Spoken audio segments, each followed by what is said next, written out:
बिस्मिल्लाहिर्रहमानिर्रहीम अस्सलाम वालेकुम। आज का हमारा ये लेक्चर है जापान के बारे में। All about Japan. Geographical location, map, major islands, cities, historical background, government, population, economy, बहुत कुछ जापान के बारे में। लेकिन आगे बढ़ने से पहले मैं आपके साथ शेयर करूंगा कि जो हमारे 14 नवंबर को 2 क्लासेस शुरू हो रहे थे जीके के लिए और वर्ल्ड मैप के लिए, उनको हमने लेट कर दिया। अब ये कल यानी कि 18 नवंबर को शुरू हो रहे हैं। दोनों वर्ल्ड मैप भी है और यहां पर जीके की क्लास भी है। और याद कीजिएगा इवनिंग वाले फुल हो चुके हैं, मॉर्निंग में काफी जगह मौजूद है।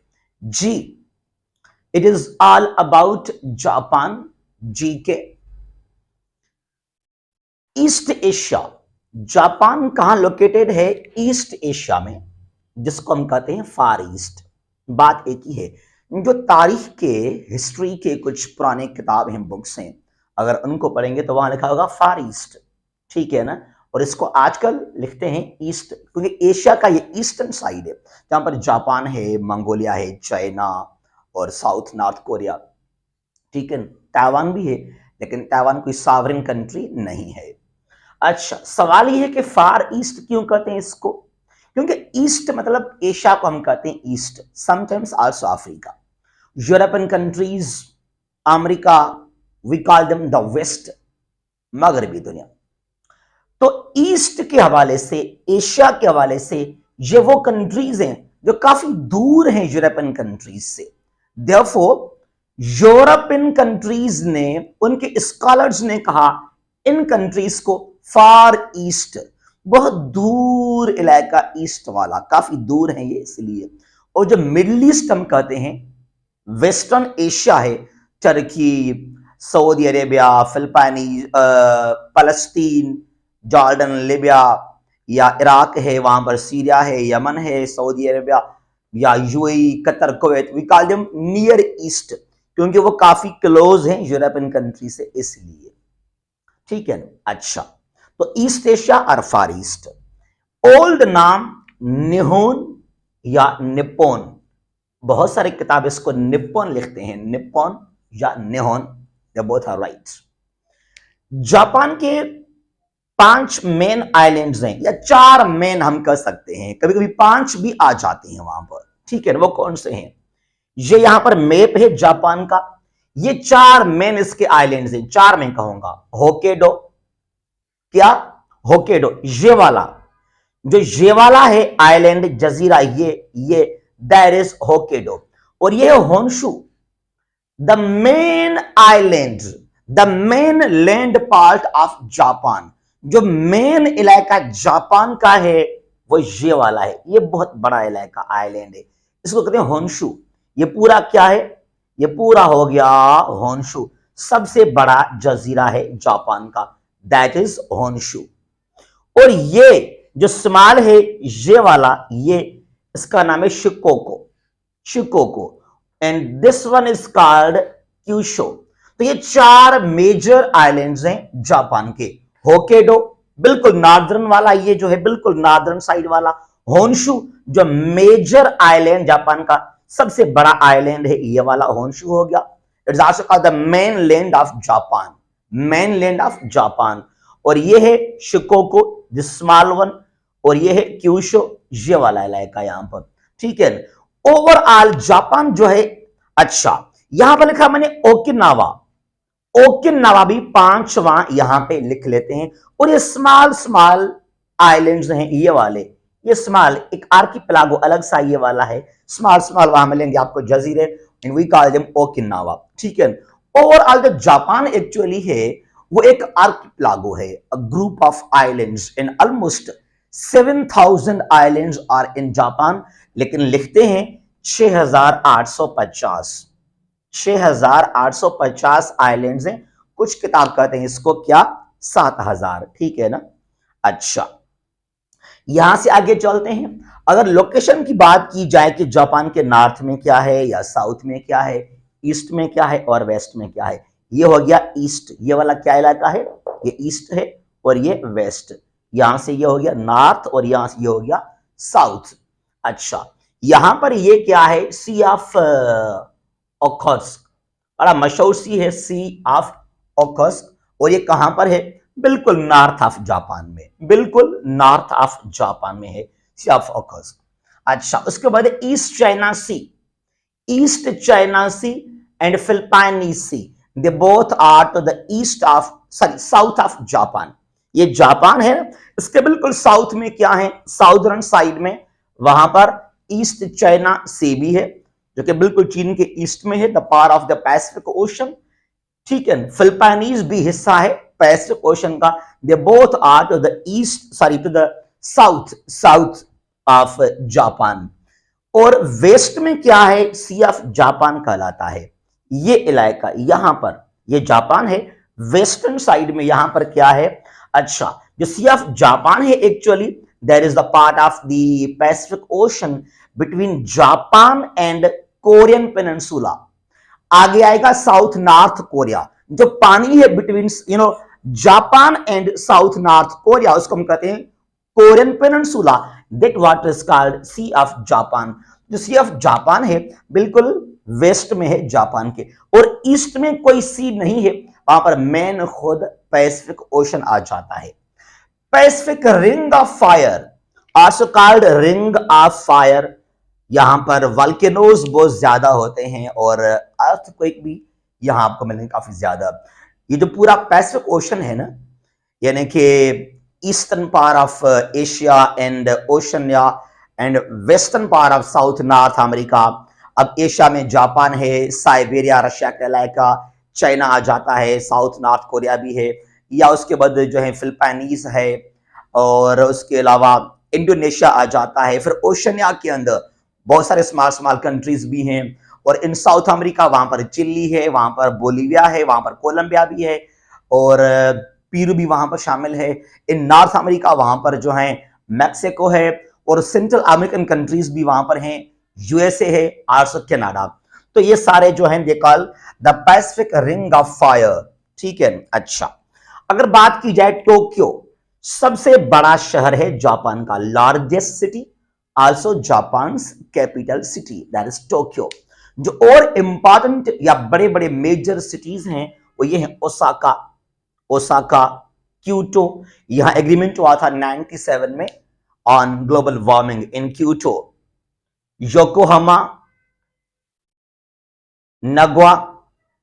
नगोया, और ये है सपोरा, और ये है कोब। ये मेजर सिटीज हैं जापान के। इनके अलावा कुछ और भी फेमस सिटीज हैं, वो इतने बड़े नहीं हैं, जैसा कि हिरोशिमा, नागासाकी, जहां पर एटॉमिक बम गिराए थे अमेरिका ने वर्ल्ड वॉर 2 के दौरान, या फकुशिमा जहां 2011 में न्यूक्लियर जो है डिजास्टर हुआ था वहां पर फकुशिमा के अंदर।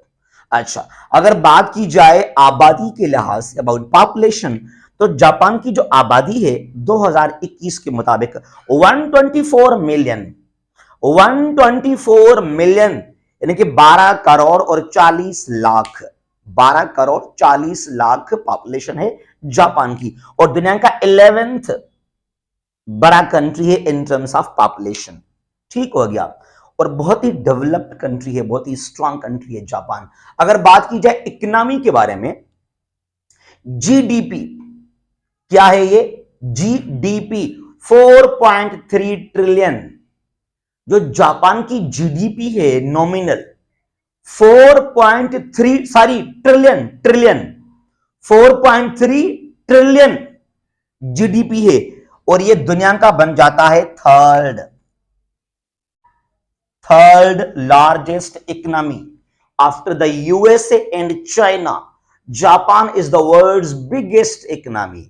टॉप पर अमेरिका है, सेकंड पर चाइना है, और थर्ड पर जापान है विथ 4.3 ट्रिलियन डॉलर्स।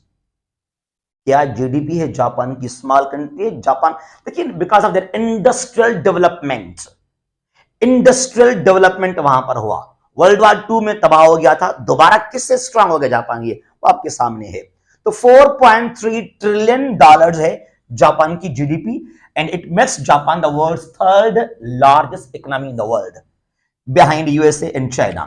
पर कैपिटा इनकम देखें जरा आप, 34,300 American dollars $34,300 per capita average income of every citizen in a year. और हमारा क्या है 1500-1600, पाकिस्तान का भी 15 से 1600 है हमारा, और ये 34,300 क्या जापान की इकोनॉमी है। करेंसी वहां का क्या है जापान का, येन, YEN, इसको इस तरह लिखते हैं येन को। टाइम जोन वहां पर UTC +9, UTC यानी कि लंदन से, ग्रीनविच से जो 0 डिग्री है लॉन्जिट्यूड का प्राइम मेरिडियन, वहां से 9 घंटे आगे हैं। हमसे 4 घंटे आगे है जापान। हम हैं UTC 5 प्लस पर और ये 9, तो पाकिस्तान से जापान जो है वो 9 घंटे आगे पहले है। जापान एयरलाइंस, ये एयरलाइन है जापान का, कॉलिंग कोड वहां पर क्या है +81 जापान का है कॉलिंग कोड।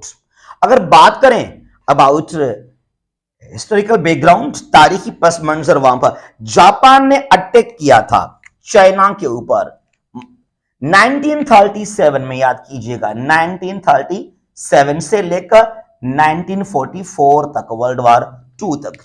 1934 में जापान ने कहां हमला किया चीन के ऊपर, जो चीन का नॉर्थ ईस्टर्न साइड है, नॉर्थ ईस्टर्न साइड जहां पर नॉर्थ कोरिया लगता है, it's called Manchuria, it is called Manchuria. तो जापान ने अटैक किया था मानचुरा के ऊपर 1930 से। पहले जापान बहुत ही स्ट्रांग था और बहुत ही शरारती भी था, हमले करना, फसाद करना, ये अभी शरीफ हो गया है वर्ल्ड वॉर 2 के बाद। अच्छा, Japan attacked Pearl Harbor, Japan ने हमला किया था पर्ल हार्बर, कब 7 दिसंबर 1941 को, 7 दिसंबर 1941। ये कहां है पर्ल हार्बर और ये क्या है, ये नेवल बेस था, नेवल बेस, आर्मी थे वहां पे अमेरिका के, इन होनोलुलु हवाई, जो अमेरिकन स्टेट है हवाई इन द पैसिफिक ओशन, वहां था पर्ल हार्बर। तो उसको तबाह किया था जापान ने 7 दिसंबर 1941 को, याद कीजिएगा। वर्ल्ड वॉर 2 शुरू हुआ था 1939 में, और उस वक्त अमेरिका वर्ल्ड वॉर 2 में शामिल नहीं था, इन्वॉल्व नहीं था, वो न्यूट्रल था वहां पर। हाँ, कहीं कहीं वो सपोर्ट कर रहा था अलाइड पावर्स को, फ्रांस को और यूके को, लेकिन ओपनली वो नहीं था बाहर। जब जापान ने हमला किया उसके बाद दावत दिया जापान ने कि आओ आप मैदान के अंदर, उसके बाद अमेरिका आ गया। लेकिन फिर भी देखा जाए तो 45 तक फ्रैंकलिन डी रोजवेल्ट वो सॉफ्ट थे, वो बेचारा था, बहुत आइडियलिस्ट शख्स था वो। He wanted to address issues diplomatically. जब उसका खत्म हुआ टर्म, या मेरे ख्याल में उसका डेथ हो गया था, उसके बाद वहां पर आ गया हैरी ट्रूमन। वो ट्रूमन बहुत ही स्ट्रांग शख्स था, बहुत ही एक रियलिस्टिक शख्स। बोला ये जो आपने हमला किया हमारे ऊपर, इसका रिवेंज बदला हम लेंगे। और हैरी ट्रूमन ने सिखाया आपको सबक, कैसे हिरोशिमा और नागासाकी एटम बम वहां पे गिराए गए थे 3 अगस्त 45 को। कहां पर, ऑन हिरोशिमा ऑन 3 अगस्त, और 9 अगस्त पे, सॉरी ये 3 अगस्त नहीं है, आई थिंक दैट इज 6 अगस्त, हाँ ये 6 अगस्त है। 6 अगस्त 45 को हिरोशिमा और 9 अगस्त 45 को नागासाकी के ऊपर। और बहुत नुकसान हुआ था हिरोशिमा के अंदर, और ये क्योंकि अमेरिका ने ऐसा बेकार था पर्ल हार्बर, जो जापान ने पहले उसको मारा था, वो इसीलिए। लेकिन आजकल दोनों आपस में क्लोज अलाय बन चुके हैं, फ्रेंड बन चुके हैं। अगर हम बात करें गवर्नमेंट के बारे में, जापान के अंदर क्या है, unitary parliamentary, listen now, unitary parliamentary constitutional monarchy, एक होता है एब्सोल्यूट मोनार्की, बिल्कुल मोनार्की के पास ताकत सऊदी में है, यूएई में है, कतर, बहरीन में है। यहां पर क्या है, आईनी बादशाही निजाम पर आईनी लिहाज से। तो यहां पर है यूनिटरी पार्लियामेंट्री, जिस तरह यूके में है वही निजाम जापान के अंदर है। यूनिटरी तमाम पावर्स हैं सेंटर के पास, फेडरल में होते हैं पावर सूबों के पास, यूनिट्स के पास होते हैं distributed. In a unitary government, all the powers are vested in the center. Parliamentary means where the powers are given to prime minister. ठीक है ना, यूनिटरी पार्लियामेंट्री सेंटर में पावर मौजूद है विद प्राइम मिनिस्टर, और यहां कह रहा है कि कॉन्स्टिट्यूशनल मोनार्की यानी कि बादशाह भी है, एम्परर भी है, नाम पर एम्परर है वो, उसके पास कुछ राइट्स मौजूद नहीं है, पावर्स इतने नहीं है उसके पास ज्यादा जितने हैं पीएम के पास। तो जो आज अच्छा, और नेशनल डाइट क्या है? नेशनल डाइट क्या है? जापान का पार्लियामेंट का नाम है, सिर्फ डाइट नहीं है, इट इज नेशनल डाइट। और ये है बायकैमरल, दो हाउसेस हैं, अपर और लोअर अलग हैं, लेकिन ये है उनका क्या? पार्लियामेंट का नाम, नेशनल डाइट। अब आप बताइएगा कि इसका अपर हाउस कौन सा, इसका लोअर हाउस कौन सा है? एम्परर कौन है? Naruhito. Naruhito is the current emperor, बादशाह है जापान का ये। और कौन है इसका वजीर आजम? Fumio Kishida.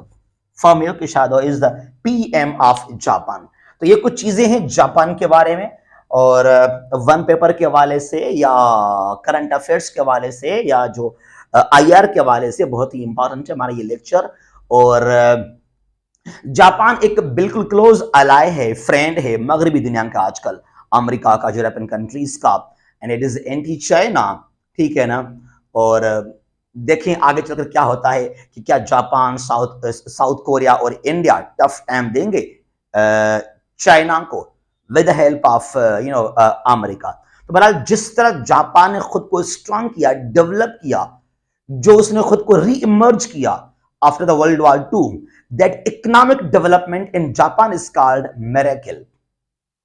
Miracle, economic miracle कहते हैं इसको।